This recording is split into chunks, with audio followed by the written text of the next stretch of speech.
सहनावतु सहनो भुनक्तु सह वीर्यं करवावहै तेजस्विनावधीतमस्तु मा विद्विषावहै। ओम शांति शांति शांति। हरिः ओम श्री गुरुभ्यो नमः। हरिः ओम।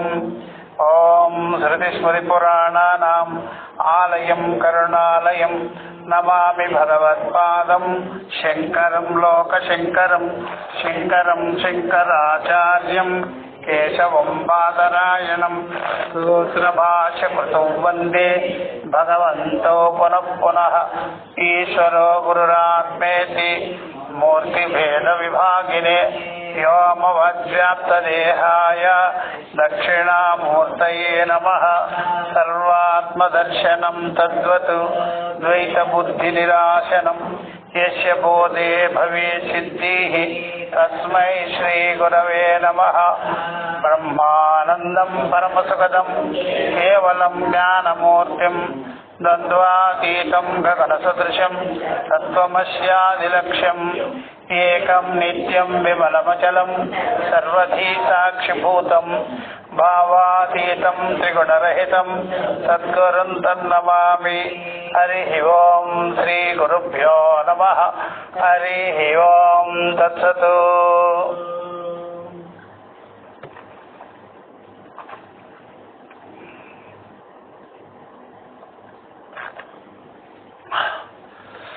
మనం చతుస్సూత్రి శంకర భాష్యం ప్రారంభం చేసి చెప్పుకుంటూ వస్తున్నాం. తత్వ సమన్వయాతు, దానిలో పూర్వపక్షము సిద్ధాంతము, దానిలో ఇక్కడ సిద్ధాంతాన్ని ప్రకటిస్తూ వస్తున్నారు.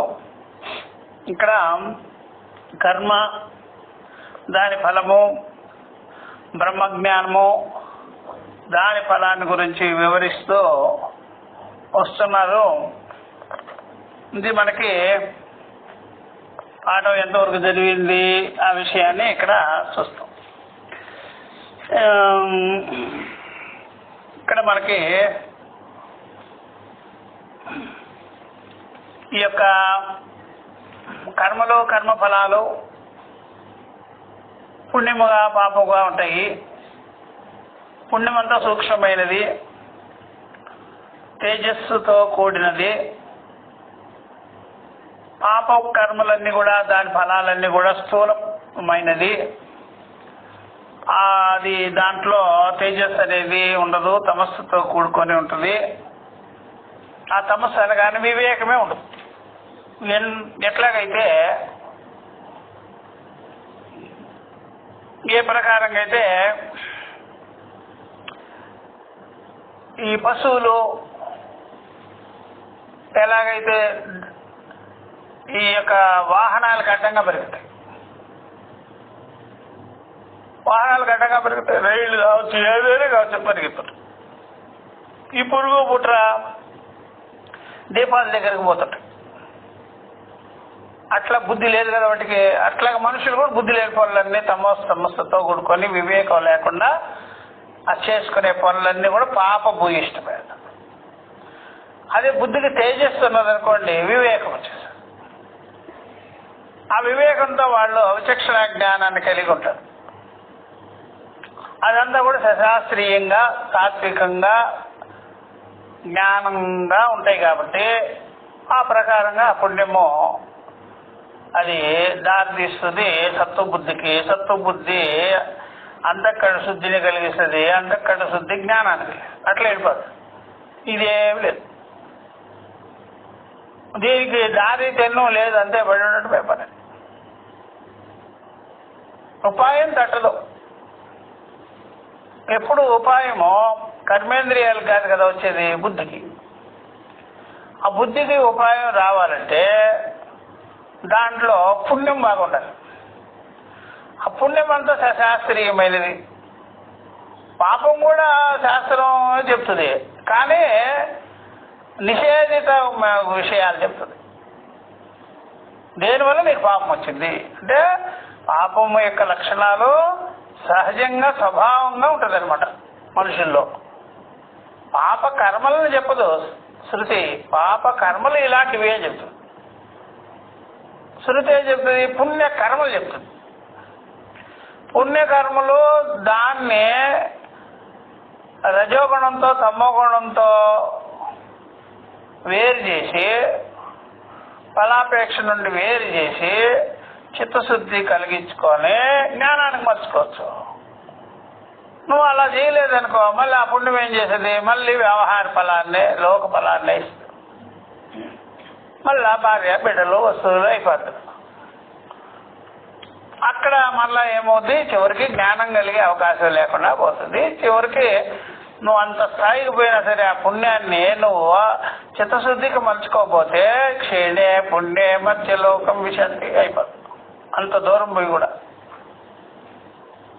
అందువల్ల రావణాసుడు పుణ్యం ఉంటుంది వాడికి.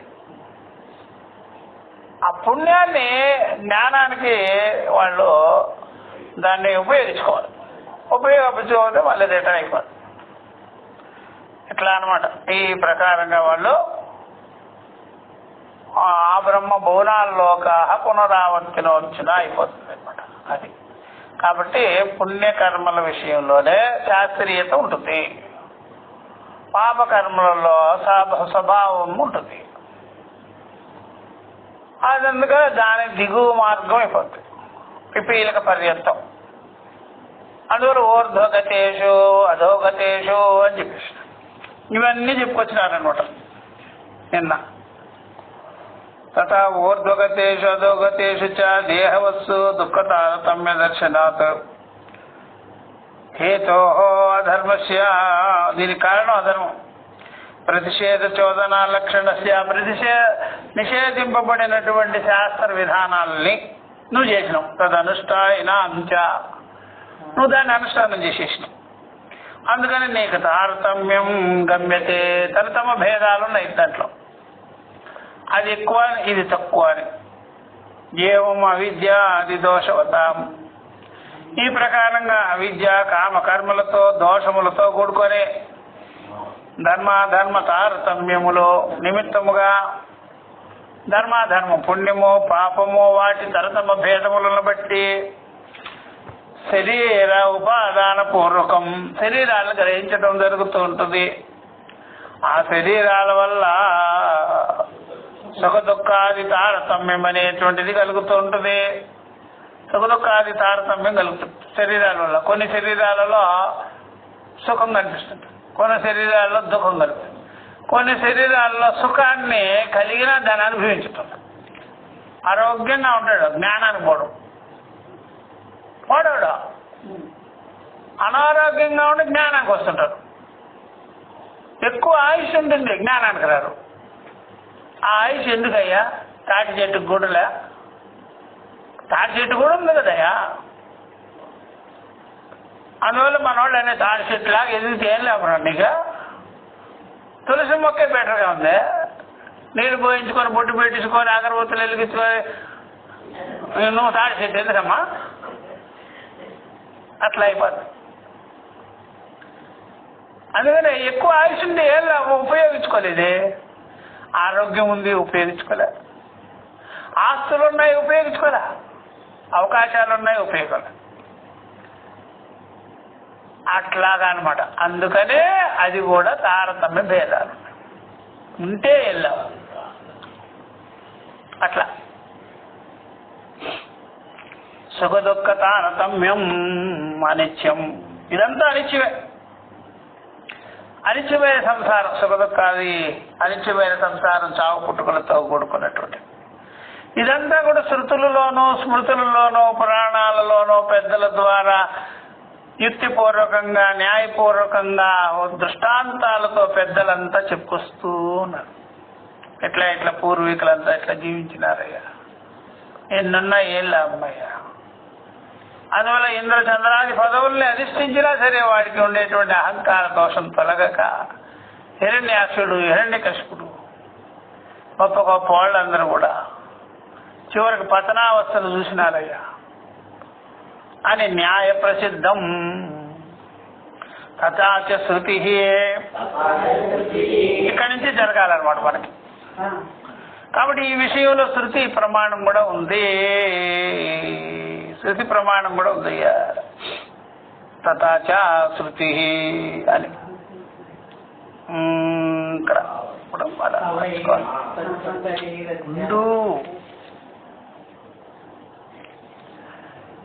కాబట్టి ఈ ప్రకారంగా చెప్తారన్నమాట.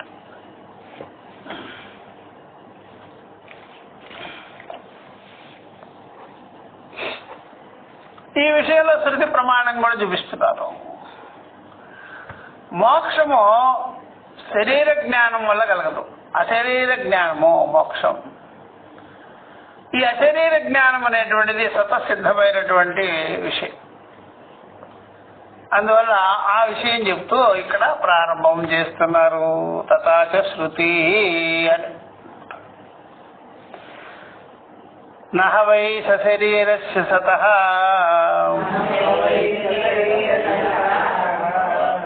ఇదే కదా.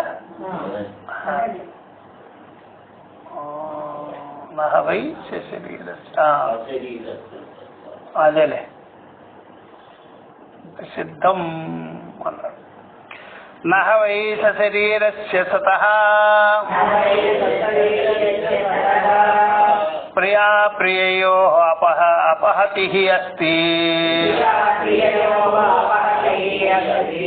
అదనమాట శృతి ప్రమాణం.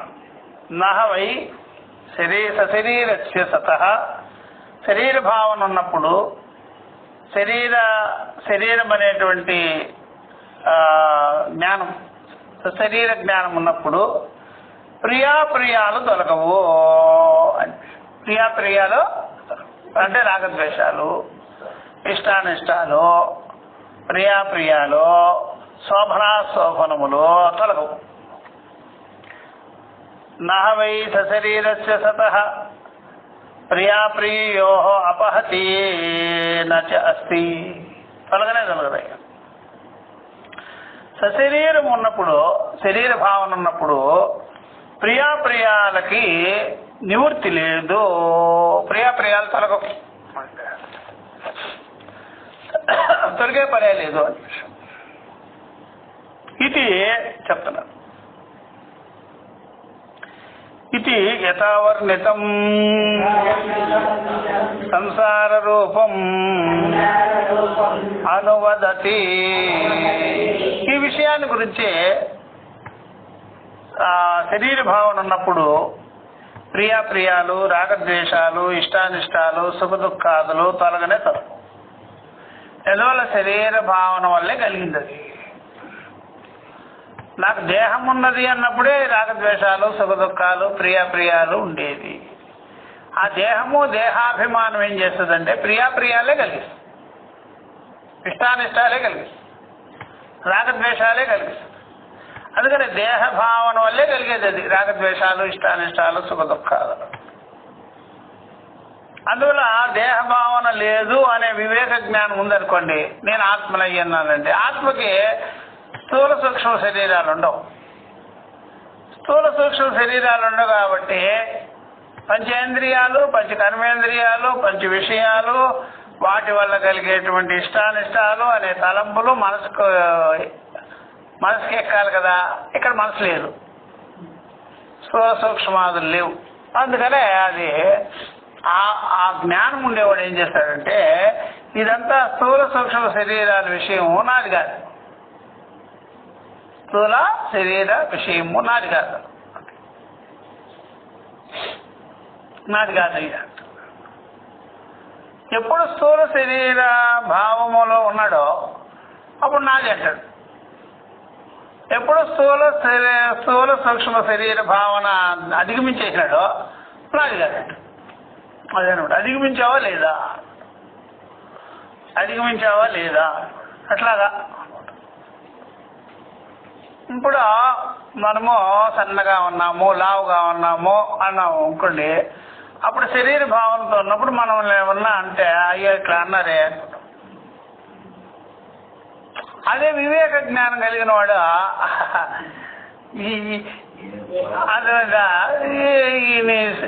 ఏమిటి అది శరీరాన్ని అంటే మాత్రం నాకేమొస్తుంది అంటే అట్లాగా వివేక జ్ఞానం కలిగిన వాడు ఏం చేశాడంటే నన్ను లావుగా ఉన్నావంటారేమోనని వాడేమో ఎక్సర్సైజ్ చేసుకొని, లేకపోతే వాడేమో శరీరం బరువు తగ్గించుకోవాలని పాకులాడినే పాకులాడు. అసలు ఎట్లాగైనా ఒక రోగం వస్తే సన్నగా అయిపోతాం బావయ్యా, ఊరికే చెప్తావు అని చెప్తారు. అందుకని రోగం వచ్చిన వాళ్ళందరూ సన్నగా అయిపోయి ఉంటారు హాస్పిటల్లో. దీనికే ఈ మాత్రానికే నాకేం చెప్పి ఎట్లాగైనా సన్నబడిపోతాం. ఇప్పుడు నేను సన్నబడి ఏమన్నా అమ్మాయిని యూజ్ చేసుకోవాలయ్యా చెప్తావు నువ్వు. జ్ఞానం కావాలి కానీ శరీరం లావో సన్నమో ఏం పని నీకో. అదే శరీర భావంతో ఉన్నవాడు ఏం చేశాడు, వెంటనే ఒబెసిటీకి పోతా ఉంటాడు. ఒబెసిటీ వచ్చిందిరా తగ్గించుకోవాలి. ఆ వివేక జ్ఞానం ఉండేవాడు అట్లాంటి వాటికి పోవడం, ఆరోగ్యం జాగ్రత్తగా చూసుకోవాలి. అంతేగాని ఆ ఆరోగ్యాన్ని మనం జ్ఞానానికి వాడుకోవాలి. కానీ ఎందుకు ఊరికే దండగా జ్ఞానం లేకుండా వివేకం లేకుండా శరీరాదులతో ఏం పని? ఎందుకంటే శరీర మాధ్యం కలు ధర్మ సాధన. శరీరాన్ని కలిపి ఉండి కదా మనం జ్ఞానం సంపాదించుకోవాలి. అట్లాగా వాళ్ళు దాన్ని అవాయిడ్ చేసేస్తారు, దాన్ని పడుచుకోరు. అందుకని వాళ్ళకి రాగద్వేషాలు, ఇష్టానిష్టాలు, ప్రియాప్రియాలు కలగవు. శరీర భావన లేదు కాబట్టి, వివేక జ్ఞానం ఉంది కాబట్టి. శరీరం ఉండొచ్చు, శరీర భావన లేదు, వివేక జ్ఞానం ఉంది కనుక. వివేక జ్ఞానం ఉంది, శరీరం ఉన్నా లేకపోయినా సంబంధం లేదు. వివేక జ్ఞానం లేదు, శరీరం ఉన్నా లేకపోయినా సంబంధం ఉంటుంది. లావైనా సన్నమైనా సంబంధం ఉంటుంది.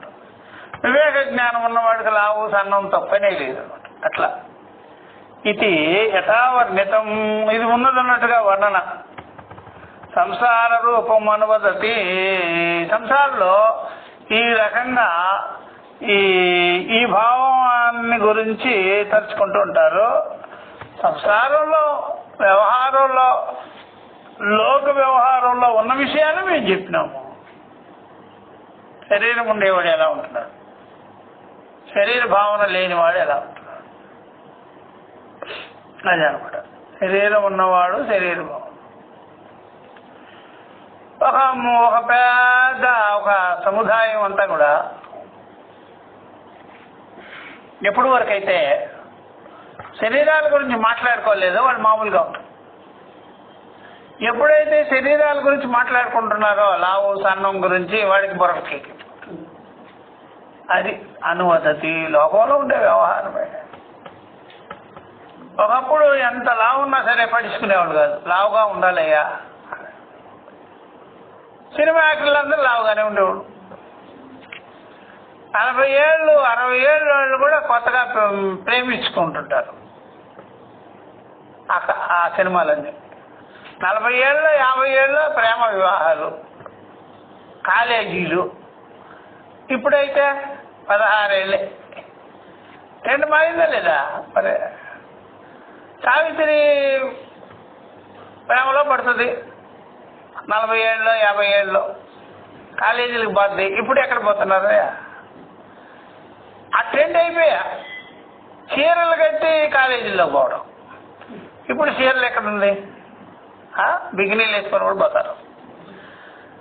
అట్లా అనమాట. అంటే ఆ ట్రెండ్ని బట్టి అనమాట. అప్పుడు లోక వ్యవహారం అలా ఉండేది. ఇప్పుడేమో బక్క చిక్కు ఉండాలి, అస్థిపంజరం అయితే ఇంకా బెటరు. అందువల్ల లోక వ్యవహారాన్ని అనువాదం చేస్తున్నారు. సంసార రూపం అనువదితి యథావర్ణితం. అదన్నట్టుగా ఇప్పుడు జరిగేది అదే కదా, అదే చెప్తున్నాం. సరే, ఎప్పుడు చెప్పిందో శంకరాచార్య వారు అప్పటికే అలా చెప్పేవాడు ఆయన, అడ్వాన్స్ నాలెడ్జ్. అందువల్ల లోక వ్యవహారం అలా ఉంది. లావు వాళ్ళని ఇట్లా అంటారు, సన్న వాళ్ళని ఇలాగంటారు అని చెప్పేసి. అందుకనే శరీర భావన ఉన్నవాడికి ఆ శరీరాన్ని ఏమన్నా అంటే వాడికి నొచ్చుకుంటుంది. శరీర భావన లేని వాడికి ఏమన్నా అన్నా సరే పట్టదు అన్నమాట. అందువల్ల అశరీరం వా వసంతం న ప్రియే స్పృశత. అశరీరం వా వసంతం న ప్రియా ప్రియే స్పృశతః ఇతి. అశరీర భావన, అశరీర జ్ఞానం ఉండేవాడికి ప్రియాప్రియాలు అంటవు. అశరీరం అంటే ఆత్మజ్ఞానం, అశరీర భావన అంటే అర్థమైంది ఆత్మజ్ఞానం ఉన్నవాడికి, బ్రహ్మజ్ఞానం ఉన్నవాడికి శరీరాదుల విషయంలో కానీ, భార్య బిడ్డల విషయంలో కానీ, లోక వ్యవహారాల విషయంలో కానీ, మాన మర్యాదల విషయంలో కానీ ఏమన్నా సరే వాడు ఏం పట్టించుకోడు. ఏమో అంటారు, అది నాకు అంటారు రేపు. అందువల్ల వాడి దగ్గర అసంగమైన జ్ఞానం కానీ ఉంటే, నిర్లేపమైన జ్ఞానం ఉంటే వాడు దాన్ని తీసుకోడు. నిర్లేపమైన జ్ఞానం లేదనుకోండి, అంటే జ్ఞానం ఉంటే వాడు వెంటనే దానికి రియాక్ట్ అయిపోతారు. అందువల్ల అశరీరం అనేటువంటి జ్ఞానం ఉంటే, అశరీరం అంటే అశరీరం వై అనమాట. అశరీరం అనేటువంటి జ్ఞానం ఉన్నప్పుడు, సంతం అంటే జ్ఞానం ఉన్నప్పుడు ప్రియ నస్పృశత, ప్రియాలు అంటవు అన్న ఇదనమాట. ఇది మనకి జ్ఞానం వాళ్ళు చెప్తారు. ఆ పైదేమో లోకంలో తెలుస్తుంది అందరికి. ఇది జ్ఞానానుభవంలో ఉండే వాళ్ళకి అర్థమవుతుంది. కిందది పైదేమో ప్రియాలు అనేటువంటిది శరీర భావన ఉండేవాడికి, సంసార భావన ఉండేవాడికి, మాన మర్యాదలు ఉండేవాడికి అవన్నీ అంటుతుంది అనమాట. అట్లా అది ఇట్లా. అందుకనే చాలా మంది ఈ విషయంలో ఇలా ఉంటారు. ఈ సూసైడ్ మ్యాటర్లు, ఊరు వదిలిపెట్టి పోవటాలు, ఇవన్నీ శరీర భావన, దేహాత్మ భావన ఉంటేనే అయ్యో పరుగు పోద్ది, అది పోద్ది, ఇది పోద్ది అని ఇట్లాంటి విపరీత పనులన్నీ చేసుకుంటూ ఉంటారు అనమాట. అట్లా ఇప్పుడు చెప్తున్నారు. కొంతమంది అయితే అర్థమైందా, దాచుకుంటూ ఉంటారు. ఎంత దాచుకుంటే నీకే గ్యాస్ వచ్చేదయ్యా, దాచుకొని అలా పెట్టుకుంటారు. ఏం పోదు ఇక్కడ, ఏం పోయేది అట్లా. అది కనుక ప్రియ స్పర్శన ప్రతిషేధాత్ చోదనాలక్షణ ధర్మ కార్యత్వం మోక్షాఖ్యస్య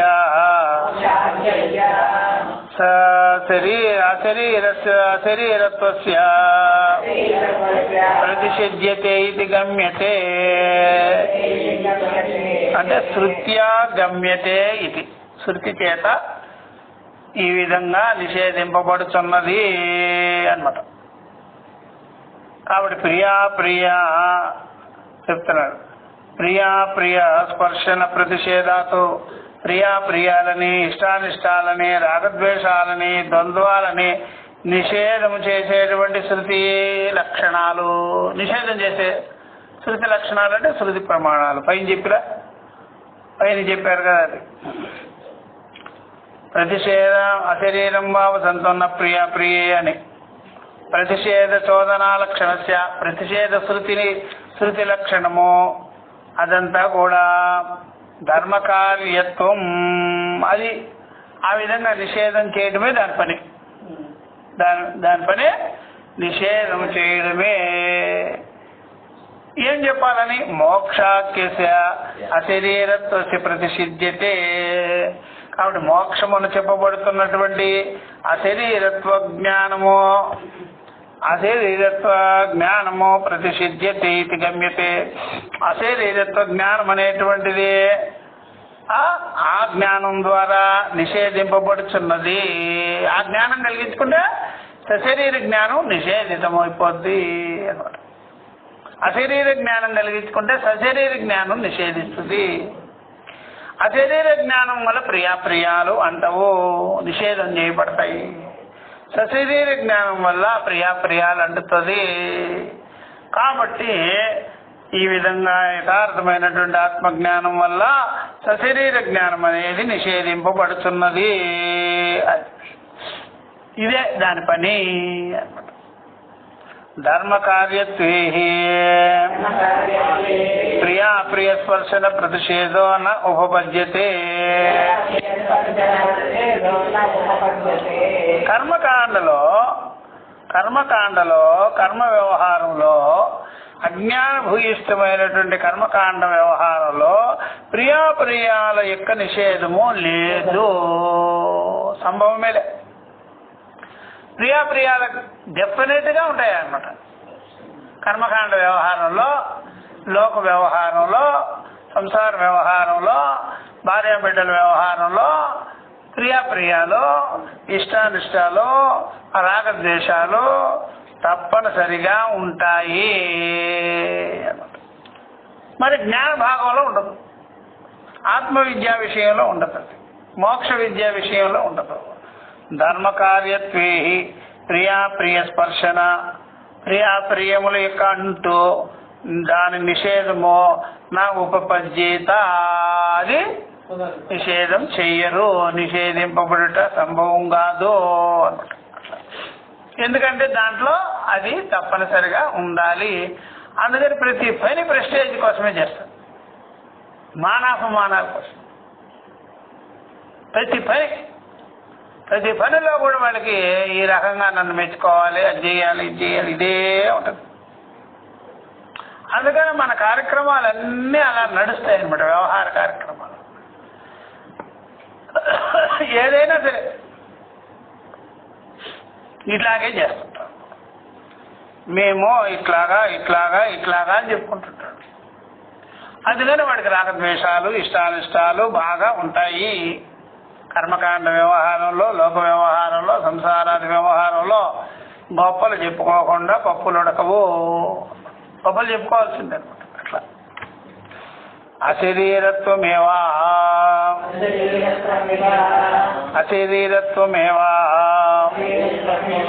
ధర్మ కార్యమితి చేత. అశరీరత్వం అనేటువంటి జ్ఞానం కూడా కర్మకాండ విషయమే కదా, కర్మ విషయమే కదా అంటాడు పూర్వపక్షి. అశరీరత్వమైనటువంటి విషయం కూడా ధర్మ కార్యమే అగును కదా అంటాడు. కాదు నా అశరీర విషయము కర్మకాండ వ్యవహారం కాదు, అది జ్ఞాన విషయమయ్యున్నది. సశరీరత్వం అనేటువంటిది కర్మకాండ వ్యవహారము. అశరీరత్వం అనేటువంటిది జ్ఞానకాండ విషయము, జ్ఞానకాండ విషయం అశరీరం. సశరీరత్వం అనేది కర్మకాండ వ్యవహారము, విషయము అన్నమాట. అట్లా నా అంటాడు. అశరీరత్వమేవ ధర్మ కార్యమితి చేతో నా. అశరీరత్వం అనేటువంటి విషయము కర్మకాండకి సంబంధించింది, కర్మ వ్యవహారానికి సంబంధించింది అంటే నా కాదు. తస్య స్వాభావికత్వాత్, అది స్వరూపత శరీరమైన ఆత్మ. జ్ఞానకాండలో ఆత్మ విషయంలో అశరీరత్వం అనేది సహజమే, అది యథార్థమైన విషయమే అని చెప్పేసి. తస్య స్వాభావికత్వాత్ అని చెప్పేసి, అది స్వాభావికమైనది. అశరీరం శరీరేషు అనవస్థేషు అవస్థితం మహాంతం విభమాత్మానం మత్వా ధీరో న శోచతే. ఇగో శృతి ప్రమాణాలన్నీ చూసుకో అని చెప్తున్నాడు.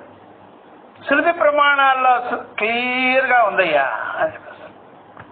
ఇది కఠోపనిషత్తు అనమాట. కఠోపనిషత్ విషయము అనమాట. కఠోపనిషత్తులో చెప్పినటువంటి విషయాన్ని చెప్తున్నాడు. అశరీరం శరీరేషు అనవస్థేషు అవస్థితం. అశరీరం శరీరేషు బ్రహ్మ మొదలుకొని పిపీలిక పర్యంతమైనటువంటి శరీరాదులలో అశరీర తత్వమే ఉన్నది, అశరీర స్వరూపమే ఉన్నది అని చెప్పారు. అశరీరత్వమే ఉన్నది. అశరీరం శరీరేషు అంటే శరీరములు ఎందు శరీరములు ఎందంటే బ్రహ్మ మొదలుకొని పిపీలిక పర్యంతమైన శరీరములు ఎందు అశరీరం అనేటువంటి అశరీరం అంటే ఆత్మ, అశరీరం అనేటువంటి ఆత్మతత్వమే ఉన్నది అనమాట. అశరీరం అంటే సూక్ష్మ శరీరం అనకూడదా? సూక్ష్మ శరీరం కూడా శరీరమే. స్థూల శరీరం కంటే సూక్ష్మ శరీరం ఎప్పుడు యాక్టివ్లో ఉంటుంది. స్థూల శరీరము యాక్టివ్లో ఉండదు ఎప్పుడు. అది దాని మీద సూక్ష్మ శరీరమే దృష్టి పెట్టాలి, సూక్ష్మ శరీరమే దృష్టి పెట్టాలి అనమాట. అట్లా ఎప్పుడైనా సరే బ్యాక్ సైడ్ చీర చిరిగిపోయింది, లేకపోతే ఇంకేమైనా ప్యాంటు చిరిగిపోయింది అంటే ఎవడో చెబితే సూక్ష్మ శరీరానికి అంటాడు. అర్థమైందా? అరే నీ బ్యాక్ సైడ్ చిరిగిపోయిందిరా, నీ ప్యాంటు చిరిగిపోయింది, అర్థమైందా? ఫస్ట్ భాగం నీకు కనిపిస్తుందిరా అంటే ఇట్లా అంటుంటాడు. అది మనసుకి చెప్తే మరి శరీరం చెప్పచ్చుగా, చెప్పదు, జడత్వాలు. అందువల్ల యాక్టివ్గా ఎప్పుడు ఎవరున్నారు? సూక్ష్మ శరీరం. కాబట్టి సూక్ష్మ శరీరానికి ఎక్కువగా మానాపమానాలు ఉంటాయి. ఎవరు అనకపోయినా తెలుసుకున్నాడు బాధపడుతుంటాడు. స్థూల శరీరం ఏం బాధపడుతుంది, అట్లా ఏం బాధపడదు. అందువల్ల ఇది జడం కాబట్టి సచేతనంగా ఉండదు కాబట్టి దానికేమి అట్లాగా అనిపించినా అనిపించింది. అట్లా సూక్ష్మ శరీరం బాగా ఎప్పుడు కూడా మెలకువలో ఉంటుంది కాబట్టి అది రాగద్వేషాలన్నీ సగదుఖాలన్నీ వేసుకుంటుంటుంది, మననం చేసుకుంటుంటుంది. అందుకనే దానికి ఎప్పుడు కూడా మానాత్మ సుఖదుఖాలు తగులుతుంటుంది. అందువల్ల ఇక్కడ శరీరములు యందు అశరీరత్వం అంటే సూక్ష్మ శరీరం కాదు, అదే ఆత్మజ్ఞానం. స్థూల సూక్ష్మాదులను దాటుకున్నట్లుంటది ఆ జ్ఞానము. ఆ యొక్క ఆత్మస్వరూపము బ్రహ్మ మొదలుకొని పిపీలిక పర్యంతమైన శరీరములలో ప్రకాశిస్తున్నది అనమాట. అశరీరం శరీరేషు అనవస్థేషు అవస్థితం. చూసారా, అన్నీ కూడా జరిగిపోతూ ఉంటుంది, కదిలిపోతూ ఉంటుంది, మారిపోతూ ఉంటుంది, దాంట్లో మారకుండా ఉంటుంది. అణోరణీయాన్ మహతో మహీయాన్గా ఉంటుంది. అన్నీ మారిపోతూ ఉంటుంది, మారకుండా దానిలో ఒకటి ఉంటుంది. మారిపోతున్నా మారకుండా ఉంటుంది. అవి ఎట్లాగా తెలుసుకుంటాము అంటే బాల్య యవనాదులు జరుగుతున్న శరీరాలకి, కానీ దీనిలో మాత్రం నేనున్నాననేదే ఉంది. బాల్య యవన కౌమారాదుల శరీరం ఎంతో అనుభవించేసి ఎన్నో అనుభవించినా సరే నేనున్నాననేదే ఉంటుంది అనమాట. అట్లా ఆ విధంగా. అందువల్ల మనము వాడేసినటువంటి చీర ముక్క కూడా ఏమన్నా బడి ఉంటే దాన్ని ఎవడైనా సరే ఆ చీర ముక్కను తీసుకొని ముక్కు చీముడి చేసుకుంటే వీడు కోపం, నా చీరకి ముక్కు చీముడి చేస్తావు నువ్వు, ఏమే నీకు బుద్ధి లేదా, ఎందుకు నీ చీర అయితే కట్టుకోరాదా? అర్థమైందా? వీళ్ళు చేయించి ముక్కు చీముడి చేసుకోవచ్చు, ఇంకోటి చీరితే మాత్రం ఒప్పుకోదు. వీళ్ళ ఇంట్లో మసాలా కింద వాడుకోవచ్చు, ఇంకోటి తీసుకోండి. వీళ్ళు స్కూటర్ చూసుకోవచ్చు ఈ చీర ముక్కతో, ఇంకోటి దుడిస్తే మాత్రం ఈ గొళ్ళు మంట. అంటే తిరిగిపోయిన చీరలో కూడా నేను నాది అట్లా ఉందప్పా.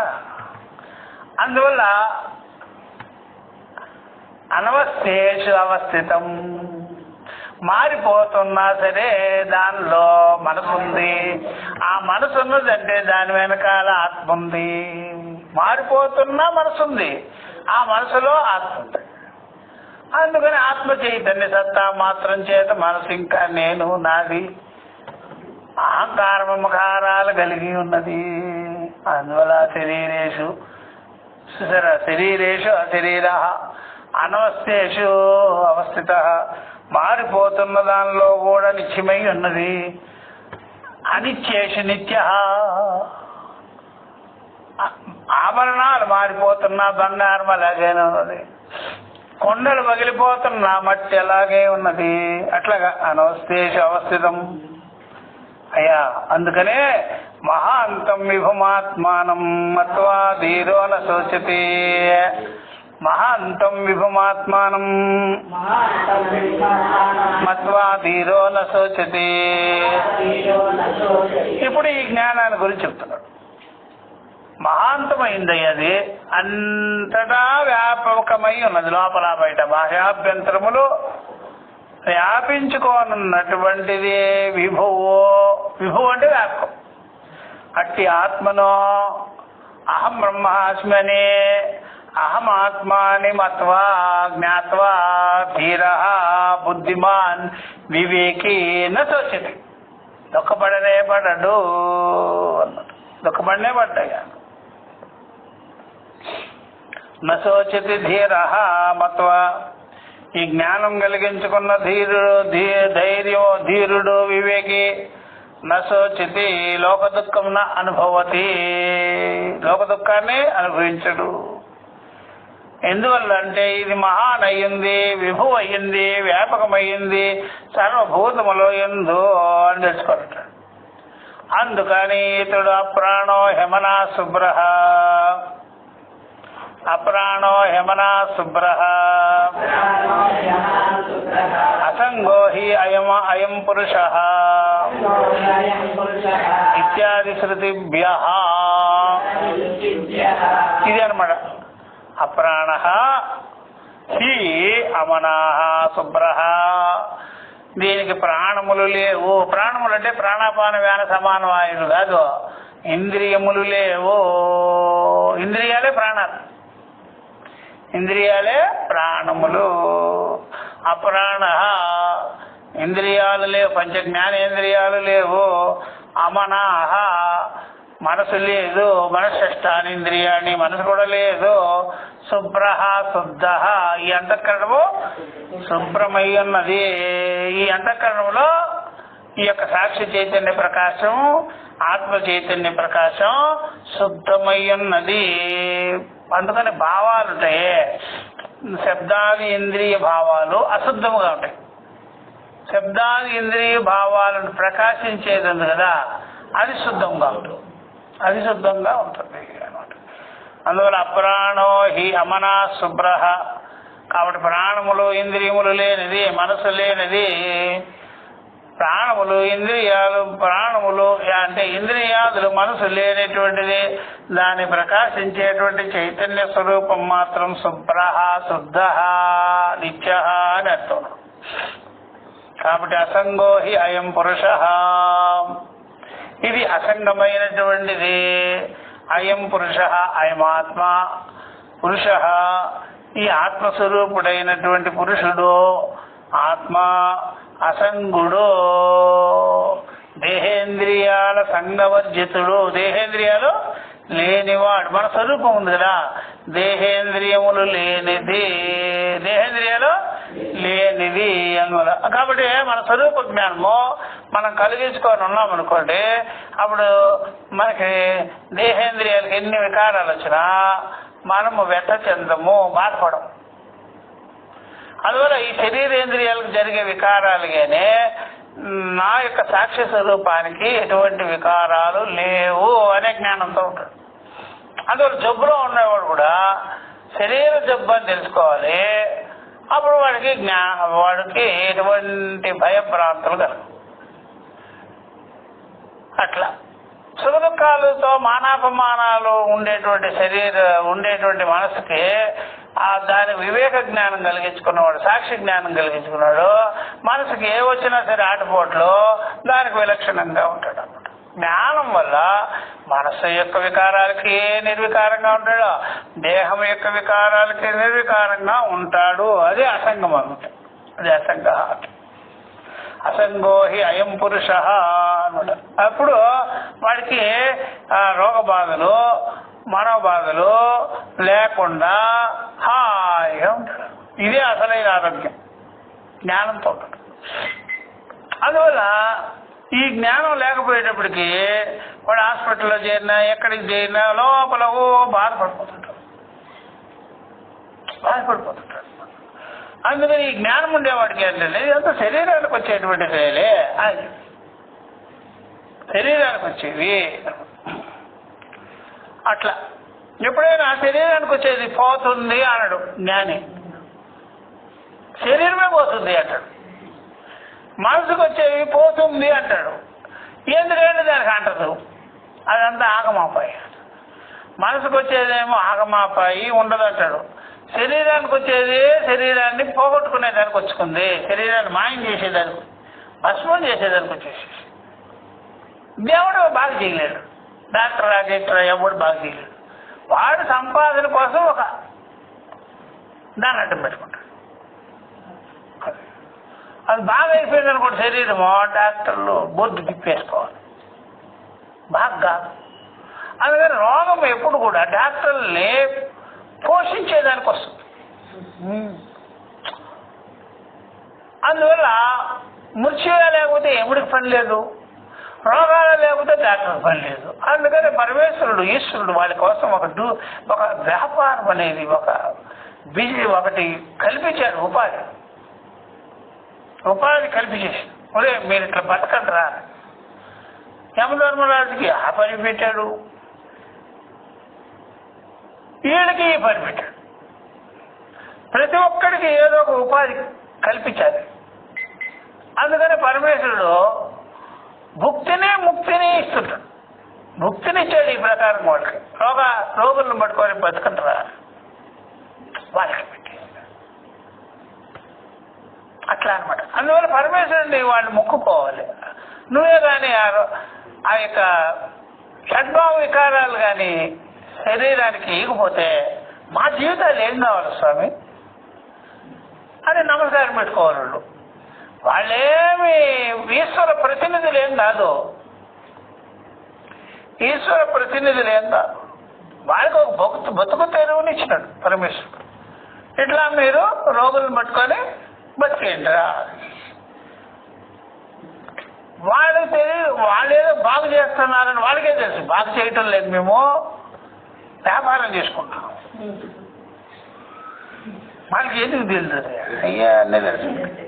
ఈ మందులు ఏం పని చేసి వచ్చేవి కాదులే, ఊరికే సాటిస్ఫాక్షన్ అంతే. ఏ జనానికి మాత్రం అర్థమే కనకల, ఆడేదో చేసేస్తాడు, వాడు ఏదో చేసేస్తాడు అనుకుంటా. చేస్తే ఎప్పుడు అయిపోవాలి కదయ్యా, ఏం చేసి వచ్చేదేం లేదు. ఒక బతుకు తెరువు క్రియేట్. దీపావళి టపాకాయల వల్ల ఏమొస్తుంది, అవన్నీ కాల్ చేస్తామో డబ్బులు అయిపోతాయి. ఇది కూడా అంతే, మందులు కూడా అంతే, టపాకాయలతో సమానమే. ఏ మందులు వేస్తుంటో అది పోతూనే ఉంటుంది, ఎక్కడ పోతుంటుంది. ఆ రోగం మాత్రం తగ్గేది లేదు, పెరుగుతూనే ఉంటుంది. రోగం పెరిగే అవస్థ చూసాం కానీ రోగం తరిగే అవస్థ కనిపించడం. పెరిగిందనుకోండి ఈశ్వరుడితో పోటీ ఎవడు చేస్తాడు, వీడు పోటీ పడినట్టు అయిపోతుంది. ఈశ్వరుడితో పోటీ పడకుండా చేసేదానికే రోగాన్ని ఆయన కంటిన్యూటీ చేసిపోయాడు. అట్లా అనమాట. వారికి తెలియదు, ఏదో చేసేస్తున్నాం అనుకుంటు, ఏం చేసి వచ్చేదే లేదు. అట్లా అందువల్ల పన్ను పెట్టినా సరే మనిషి చచ్చిపోయిన తర్వాత పన్ను మంచిగా పోయినా, మొన్ననే 10 లక్షలు పెట్టి పనులన్నీ వేయించుకున్నావు, నువ్వే మన పోయినావు. ఏమయ్యా 10 లక్షల అర్థమైంది. నువ్వు ఏమైనా చేసుకో, శరీరంలో మొత్తం శరీరమే పోతే దాంట్లో పాటలు ఏమవ్వాలయ్యా, అట్లా అది కూడా పోతాయి. పుట్టిదే ఇవన్నీ ఏం నిలబడేది కాదు. అందుకని అనవసరం అయ్యో మొత్తం శరీరమే పోయేటప్పుడు పన్ను రిపేర్ ఏముంది అంటే అట్లా పన్ను కంట ఎంతెంత డబ్బులు అంటాడు. మరి శరీరం ఉంటే కదా పన్ను ఉండేది, పన్ను ఉంటే శరీరం ఉంటే పన్ను అని అడగాలండి. శరీరమే పోతే పన్ను ఏమవుతుందా, పన్ను వేసుకొని కూర్చున్నావు. అందువల్ల పన్ను కన్ను ఎముకలు ఏవైనా నువ్వు మార్చుకో, శరీరమే పోయితే నువ్వేం చేస్తావు. ఇల్లే కాలిపోయిన తర్వాత కొత్త టేక్ ఏమైంది, అది కూడా కాలిపోయిస్తామే, అది కూడా పోయా. ఇల్లే మొత్తం కాలిపోతుంట. నేను కొత్త టేక్ వేసినా అదేసా ఇదేసా అన్నట్టు అన్ని పోయినాయిరా బాబు. ఈ విధంగా పరమేశ్వరుడు అసంగ హి అయం పురుష, అసంగుడై ఉన్నాడు శరీరంలో. ఇత్యాది శృతిభ్య, ఇలాంటి శృతుల ద్వారా తెలుస్తున్నది. అతః ఏవ అనుష్ఠే కర్మఫల విలక్షణం మోక్షాఖ్యం అశరీరత్వం నిత్యం ఇది సిద్ధం. ఇది అనలేదు కాబట్టి అతః ఏవ కనుక ఏవ అనుష్ఠేయ కర్మఫల విలక్షణం మోక్షం, అనుష్ఠేయ కర్మఫల విలక్షణమైంది. అనుష్ఠానము చేసేటువంటి కర్మఫలాలకి, అనుష్ఠానంతో కూడిన కర్మఫలములకు, కర్మఫలాలన్నీ అనుష్ఠానం, కర్మలన్నీ అనుష్ఠానం చేస్తేనే, సాధన చేస్తేనే, ఆ సాధన చేసేటువంటి కర్మఫలములకు విలక్షణముగానున్నది మోక్షమును చెప్పేటువంటి అశరీర జ్ఞానము, అది నిత్యమై ఉన్నది అని శృతి ఆచార్యుల ద్వారా సిద్ధమగుచున్నది. శృత్యాచార్యుల ద్వారా సిద్ధమగుచున్నది. అందువల్ల అనుష్ఠే కర్మఫల విలక్షణం, కర్మఫలాలన్నీ అనుష్ఠానం చేస్తే వచ్చేది, దానికి వేరుగా విలక్షణంగా ఉన్నది మోక్షమును చెప్పబడేటువంటి అశరీర జ్ఞానము, అంటే స్థూల సూక్ష్మరహితమైన జ్ఞానము. అది నిత్యమై ఉన్నది. స్థూల సూక్ష్మ అది నిత్యం కాదు, అది అనుష్ఠాన విషయాలు, అది బంధకారకాలు. కానీ ఇది మాత్రము కర్మఫలాదులకి, కర్మఫల అనుష్ఠానములకు ఆ అశరీరం అనేటువంటి మోక్ష జ్ఞానము నిత్యమై ఉన్నది అని సిద్ధమైంది. అతః ఏవ అనుష్ఠే కర్మఫల విలక్షణం మోక్షాఖ్యం, మోక్షం అని చెప్పబడేది అశరీర జ్ఞానాన్ని మోక్షం అంటారు. అశరీర జ్ఞానం అంటే ఏమంటారు? మోక్షం అనే పేరు అనమాట. అశరీర జ్ఞానమే మోక్షం. నాకు శరీరమే లేదు అంటే మోక్షం, నాకు శరీరము ఉన్నది అంటే బంధం. శరీరం ఉన్నదంటే బంధము, మోక్షం ఉన్నదంటే అశరీరము అనమాట. అశరీరం అందువల్ల స్తోత్రం ఇప్పుడు ఏదైనా సరే శృతి, ఇప్పుడు ఉపనిషత్తు చేతిలో పెట్టుకొని ఉన్నాం అనుకోండి, అది అకర్మ అనమాట. అదే కానీ విష్ణు సహస్రనామాలు, లలిత సహస్రనామాలు పుస్తకాలు చేతిలో పెట్టుకొని ఉండేది కర్మ అనమాట. అది కర్మ, ఇదే మోక్షం. అందులో ఇడ్లీ చేతిలో పెట్టుకున్న వాడికి, ఇడ్లీ పిండి చేతిలో పెట్టుకున్న వాడికి వ్యత్యాసం. ఇడ్లీ పిండి చేతిలో ఉన్నదనుకోండి వేసుకునేది, అర్థమైందా? ఇదేమో ఇడ్లీ చేతిలో పెట్టుకోండి తినరా ఇక అట్లా అనమాట. స్తోత్రం చేతిలో పెట్టుకోండి నోటికి పని, ఉపనిషత్తు చేతిలో పెట్టుకున్నానంటే పనే లేదు దీనికి. అది పుస్తకం చూడగానే నువ్వే బ్రహ్మము అని చెప్తుంది.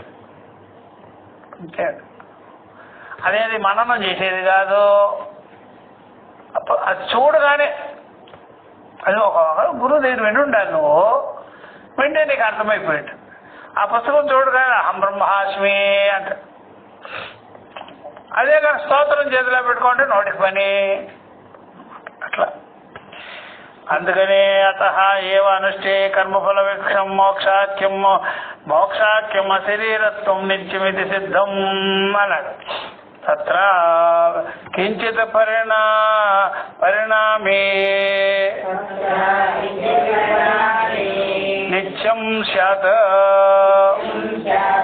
కాబట్టి ఈ విధంగా తత్ర కించిత్ పరిణామి నిత్యం స్యాత్ అని చెప్తున్నాడు. ఇప్పుడు దీనికి ఫుల్ సెంటెన్స్ చదువుకోవాలి. యస్మిన్ విక్రియమాణే అపి తదేవ ఇదం ఇతి బుద్ధి న విహన్యతే. తత్ర కించిత్ పరిణామి నిత్యం స్యాత్ యస్మిన్ విక్రియమాణేపి తదేవ ఇదం నిత్యమిదమితి బుద్ధి న విహన్యతే అన్నాడు. ఈ విషయంలో కించిత్ పరిణామం జరిగినా సరే యస్మిన్ విక్రియమాణేపి ఆ విక్రియలు వికారాలు జరుగుతున్నా సరే తదేవ ఇదమితి బుద్ధి ఇదే అదే ఇది అనే బుద్ధి నా విహన్యతే పోనే పోదు. అది అలాగే ఉంటుంది. మారుతున్నా సరే అనేకం మారుతున్నా సరే ఇదమ్మితి అనే బుద్ధి వదిలిపెట్టదు. ఎందుకని ఆత్మ ఉంది కాబట్టి.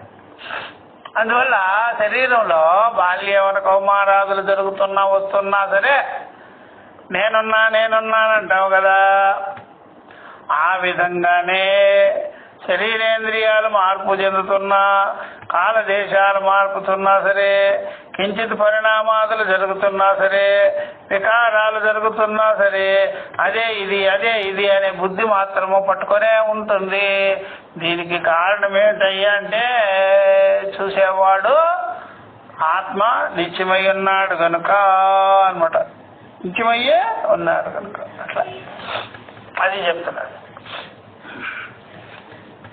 కాబట్టి అవయవాలు మారుతున్నా సరే గుణములు మారుతున్నా సరే ఆ గుణాలను వ్యాపించుకున్నవాడు అవయవాలను వ్యాపించుకున్నవాడు నిత్యమై ఉన్నాడు.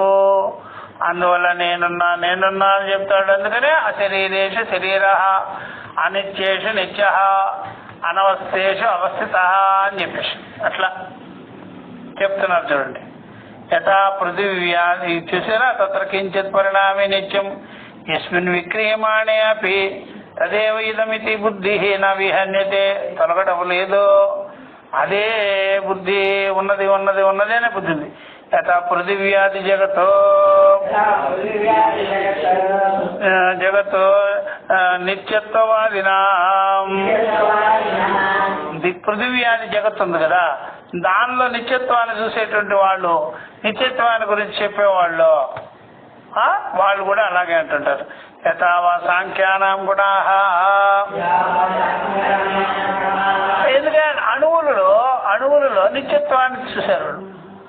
అణువులు పోవడం లేదు, అందుకనే అణువులు ఉన్నాయి కాబట్టి కొండలు పోయినా సరే పెద్ద రాయి పోయినా సరే అణువు అలాగే ఉంది, కొండలు పోయినా సరే అణువు అలాగే ఉంది అని చెప్పేటువంటి అణువాదులకు కూడా నిత్యత్వం తలపిస్తుంటుంది. అలాగే గుణాల గురించి చెప్పేటువంటి సాంఖ్యులకు కూడా గుణం అలాగే కనిపిస్తూ ఉంటుంది అని ఆ విషయం చెప్తున్నారు అన్నమాట.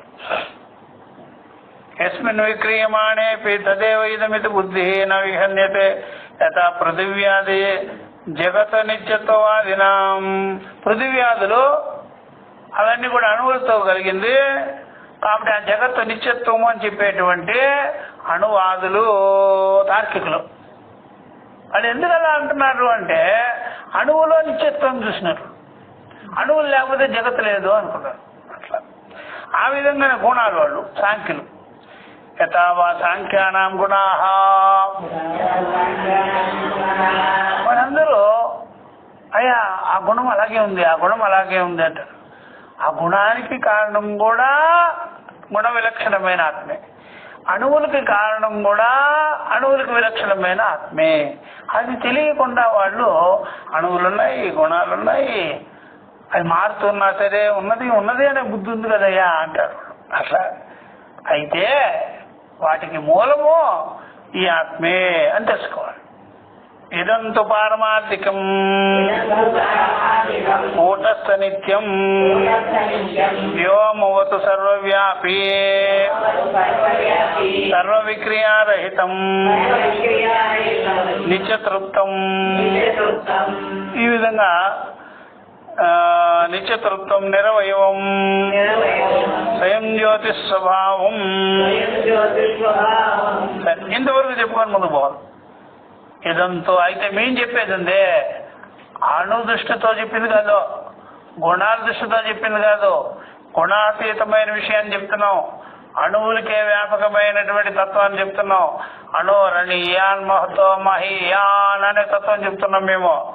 అందువల్ల ఇదంతో మేము చెప్పేది మీరు చెప్పేటువంటి అణువాదం కాదు, గుణవాదం కాదు, పారమార్థికమైనటువంటి తత్వాన్ని చెబుతున్నాము.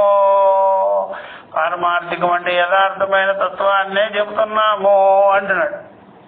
పారమార్థికం కూటస్థ నిత్యం. కూటస్థము అనగానే కూటము అంటే ఈ శరీరేంద్రియ సంఘాతము, దానిలో నిత్యత్వమై ఉన్నటువంటి సాక్షి స్వరూపం, అదే కూటస్థం. అది వ్యోమవత్ సర్వవ్యాపకమైందనమాట. వ్యోమవత్ సర్వవ్యాపి, అది ఆకాశం వల్లే సర్వవ్యాపకంగా బాహ్యాభ్యంతరములో అజస్వరూపమై వ్యాపించుకొని ఉన్నది అని. అందువల్ల దానికి సర్వ విక్రియారహితం. కాబట్టి ఎటువంటి విక్రియలు వికారాలు లేవు దాని యందు. అది నిత్యతృప్తం, సర్వకాల సర్వావసలి యందు పూర్ణమై ఉన్నది, దానికి వెలితి లేనిది, అందుకని నిత్యతృప్తమై ఉన్నది అన్నమాట. అందుకనే మనకి జ్ఞానం కలిగించుకుంటే తృప్తి కలుగుతుంది. విషయాల వల్ల అంతఃకరణానికి తృప్తి కలగదు, అందుకని తృప్తి ఉండదు మనుషులకే.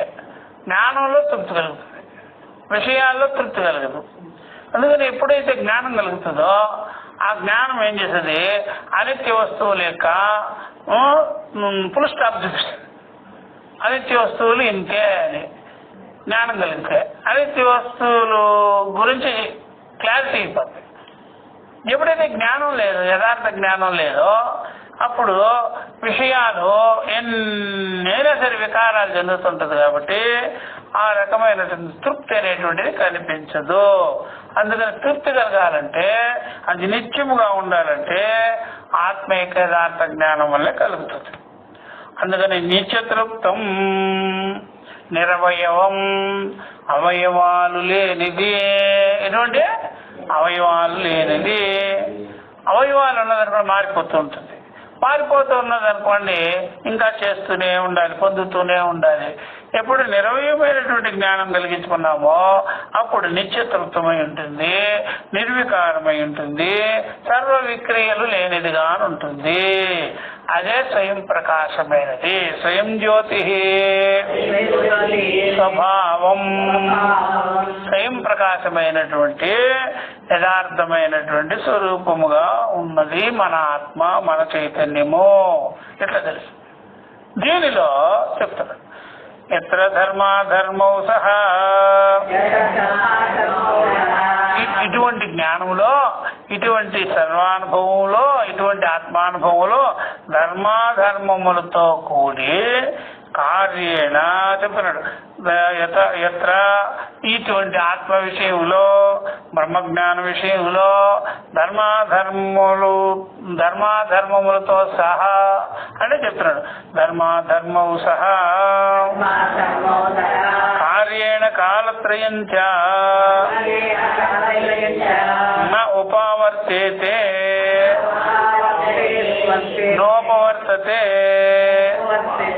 నోపవర్తతే అన్నమాట. అది కాబట్టి ధర్మాధర్మములతో కూడి ఎటువంటి కార్యము కూడా 3 కాలముల యందు, భూత భవిష్యత్ వర్తమాన కాలముల యందు కూడా సంభవముగానే కాదు, జరగనే జరగదు ఇటువంటి దానిలో. కాబట్టి ధర్మాధర్మాలు లేదు, వాటి కార్యకలాపాలు లేదు. 3 కాలముల యందు కూడా దానిలో ఎటువంటి కర్మకాండ కర్మకలాపాలు లేనే లేవు ఈ స్వరూపంలో. అట్లా ఇట్లాంటి జ్ఞానంలో తదేతత్ అశరీరత్వం మోక్షాఖ్యం. అది ఏదైతే మేము చెప్తున్నామో అది అశరీరమైనటువంటి మోక్షం అని చెప్పబడే జ్ఞానము. అశరీరమైన మోక్షం అని చెప్పుతున్నటువంటి జ్ఞానం అది అని చెప్తున్నాం. అశరీరం అంటే మోక్షం. అశరీరం అనేటువంటి మోక్షం అని చెప్పుకున్నటువంటి జ్ఞానము. ఈ విషయంగా నచికేతుడు యమధర్మరాజుని అడిగినప్పుడు సందర్భాన్ని గురించి చెప్తున్నాడు. అన్యత్ర ధర్మాత్ అన్యత్ర అధర్మాత్ అన్యత్ర అస్మాత్ కృతాత్ అన్యత్ర భూతాశ్చ భవ్యాశ్చ ఇత్యాది శృతిభ్యః. కాబట్టి నచికేతుడు కూడా ఈ విషయాన్ని అడిగాడు. హే యమధర్మరాజు, నాకు ధర్మాధర్మములు లేని విషయాన్ని బోధించండి అని. ధర్మాధర్మాలు పుణ్య పాపాల గురించి చెప్పద్దు. పుణ్య పాపాల గురించి చెప్పినట్లయితే మళ్ళీ కర్మకాండ అయిపోతుంది, మళ్ళీ సాధన సాధ్యాలు అయిపోతుంది. కాబట్టి ధర్మాధర్మ విషయములకి భిన్నమైన విషయాన్ని, అన్యమైన విషయాన్ని చెప్పండి అని. అంతేకాదు ఇంకనో చూడు, అన్యత్ర ధర్మాత్ అస్మాత్ కృతాత్ కార్యకారణములు లేనిది చెప్పాలి. కార్యకారణములు లేనిది చెప్పండి నాకు అని. కార్యకారణములు అంటే ఎప్పుడైనా సరే కార్యం కారణం జగత్ బీజాంకురణ్యాలు ఉంటుంది. కార్యకారణ జగత్ అనమాట. దాని ఏమంటారంటే సృష్టికర్త. బీజము అంకురం, బీజము చెట్టు, కార్యము కారణము. ఇదంతా ద్వైతమయ్యా, ఇది వద్దు చెప్పొద్దు. దేవుడు ఉన్నాడు, దేవుడు ఈ జగత్తును సృష్టి చేసినాడు, ఇట్లాంటివన్నీ చెప్తే పురాణాలు అయిపోతాయి, మళ్ళా ద్వైతమైపోతుంది. ఇలాంటివన్నీ చెప్పొద్దు. ఇలా చెప్పారనుకో మళ్ళీ ధర్మాలే ఉంటుందండి. కాబట్టి ధర్మాలు భిన్నమైన విషయం చెప్పండి. అట్లాగే కృతాత్ కార్యకారణాలకి భిన్నమైన చెప్పండి. సృష్టికర్త అనే విషయం చెప్పొద్దు. సృష్టికర్త అనే విషయం చెప్పదు మాకు. సృష్టికర్త అని చెప్పినాం అనుకో మళ్ళీ ద్వైతం వచ్చేస్తుంది. అట్లా అంతేకాదు ఇంకనో 3 కాలములు లేనిది, 3 కాలముల చేత అంటబడనిది ఏ సత్యమైతే ఉందో, ఏ జ్ఞానమైతే ఉందో అని చెప్పినాం. అన్యత్ర భూతాశ్చ భవ్యాశ్చ.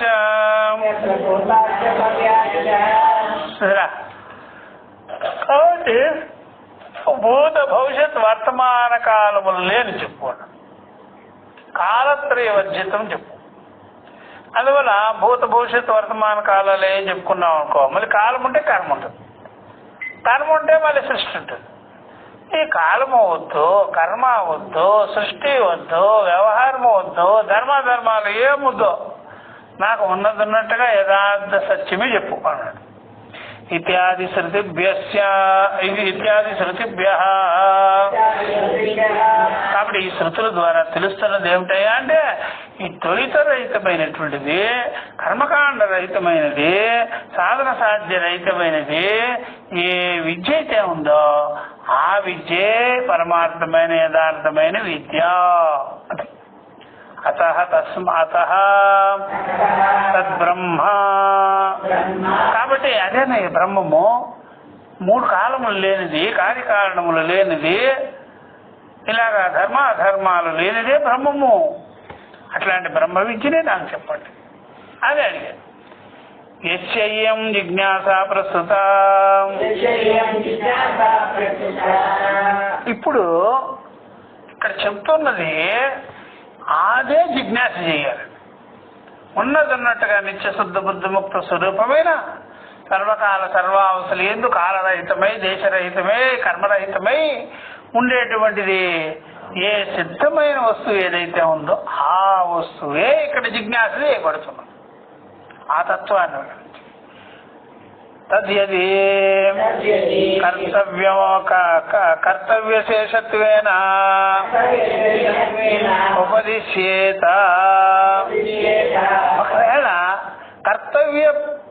కర్తవ్య శేషముగా ఉపదేశించి ఉండినట్లయితే కర్తవ్యము చేయగా వస్తుంది, కర్మ చేయగా వస్తుంది, సాధన చేయగా వస్తుంది అని కానీ ఉపదేశం చేసి ఉంటే మనం జిజ్ఞాస చేయవలసిన పని. జిజ్ఞాసను పక్కన పెట్టేసేసి కర్మ చేయాలి, సాధన చేయాలి. ఇక్కడ జిజ్ఞాస ఓన్లీ ఉన్న విషయాన్ని ఉన్నట్టుగా తెలుసుకోవాలి, చెప్పాలి.